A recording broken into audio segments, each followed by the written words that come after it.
Assalamualaikum warahmatullahi wabarakatuh.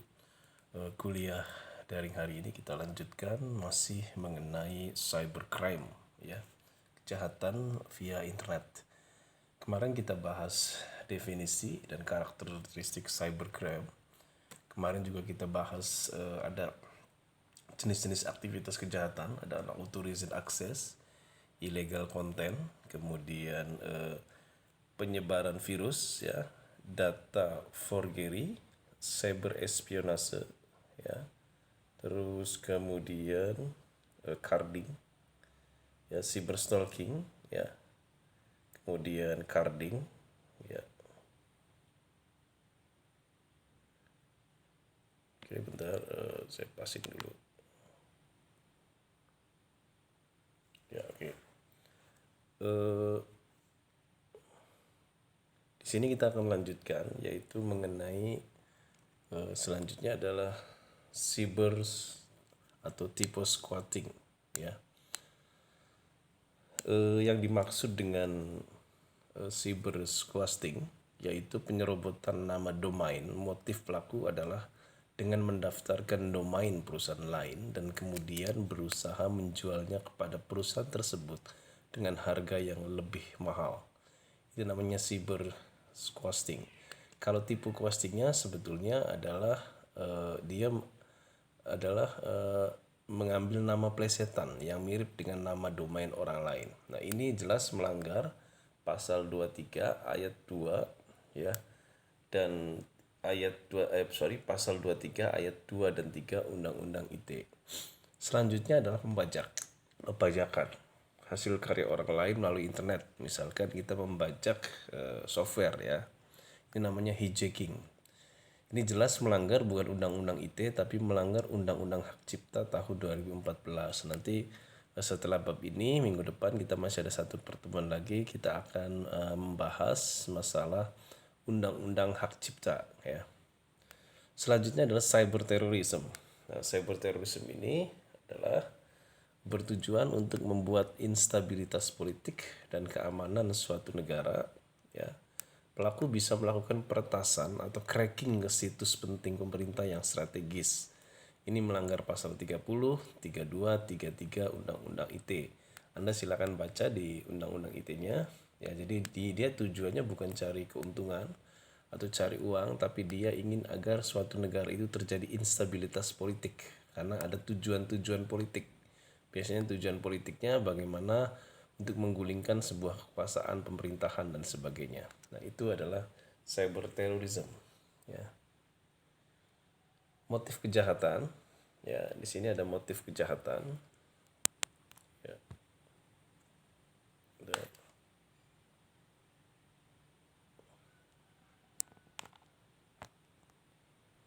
Ya, ada motif kejahatan.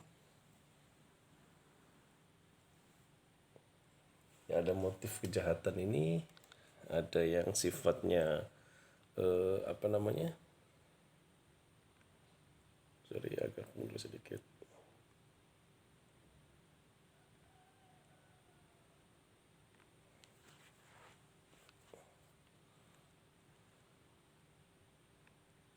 Ya, ada motif kejahatan di sini.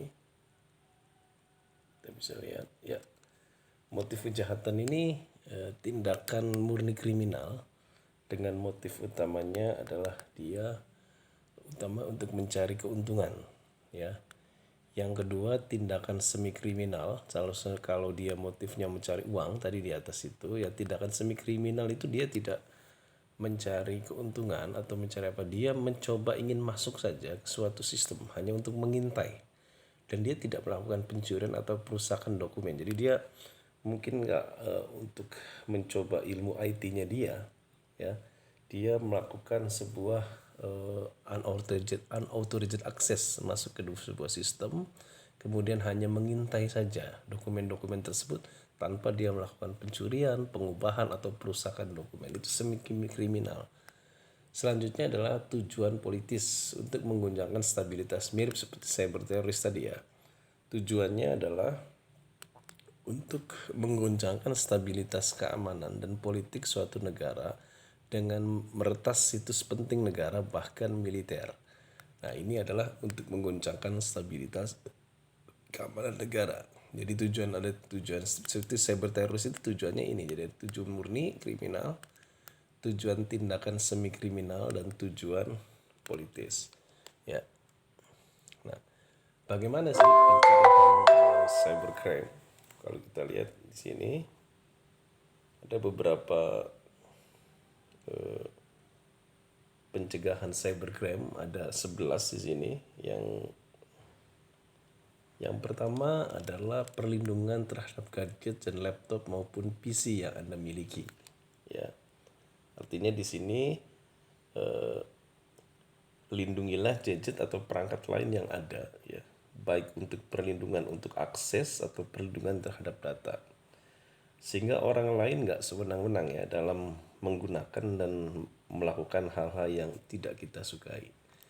Yang kedua adalah jangan menggunakan software bajakan.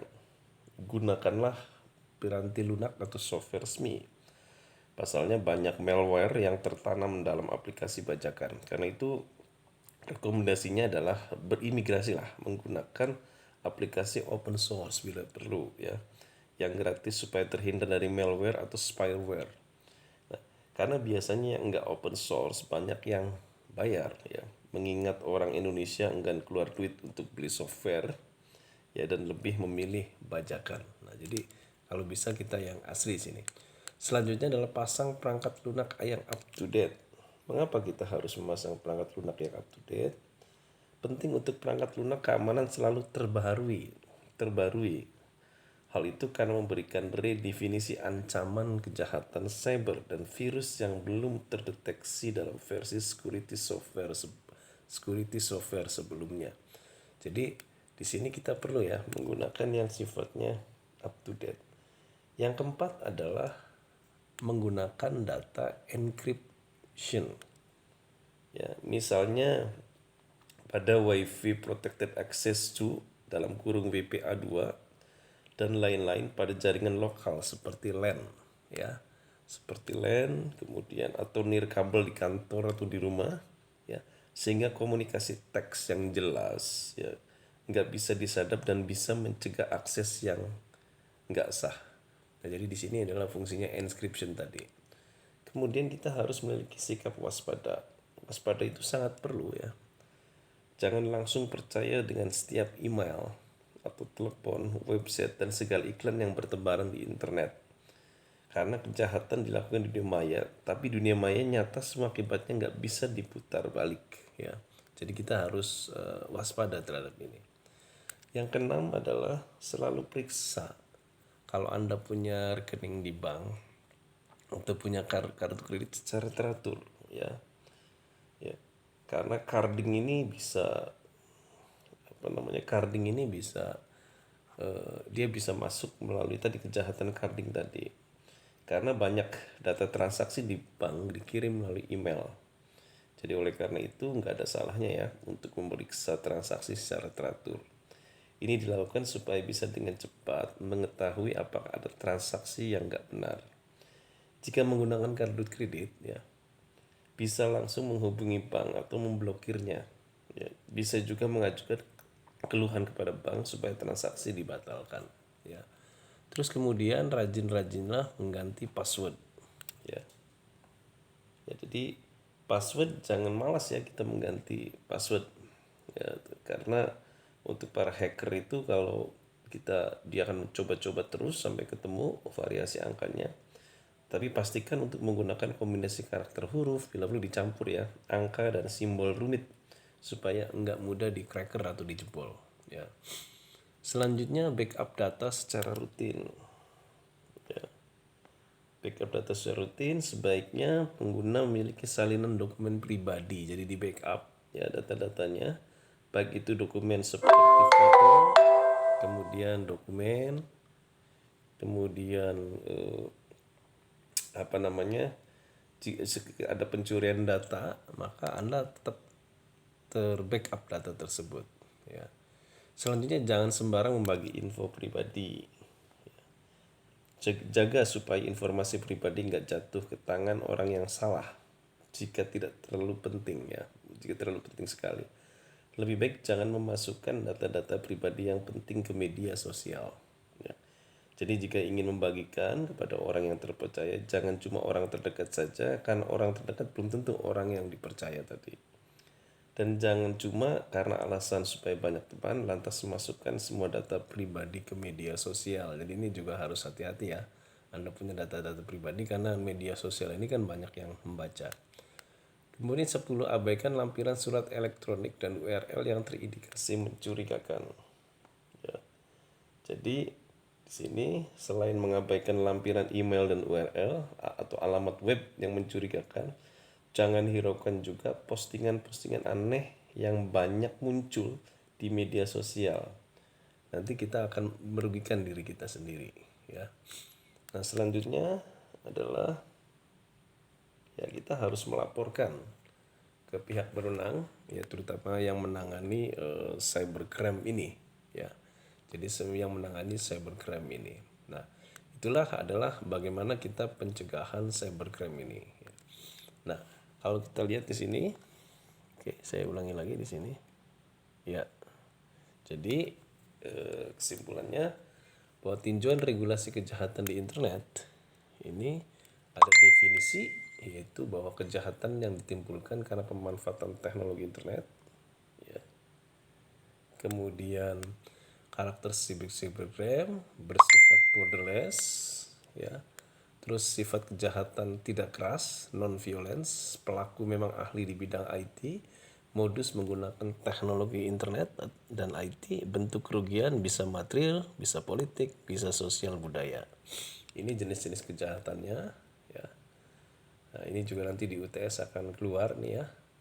Ininya unauthorized illegal content itu penyebaran virus, data forgery, cyber espionage, cyber stalking, carding, ya, sampai kemudian kepada cyber squatting atau TP squatting, ya, penyerobotan domain orang lain, hijacking, pembajakan, dan cyber teroris.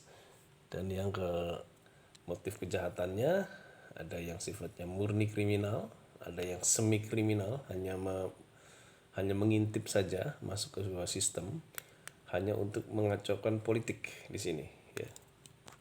Ya. Oke, selanjutnya adalah ya, perlindungan terhadap gadget, ya, di sini pencegahan cybercrime-nya. Sampai di sini dulu materi etika profesi tentang cybercrime. Nanti kita lanjutkan minggu depan, yaitu tentang perlindungan undang-undang hak cipta terhadap software. Wassalamualaikum warahmatullahi wabarakatuh.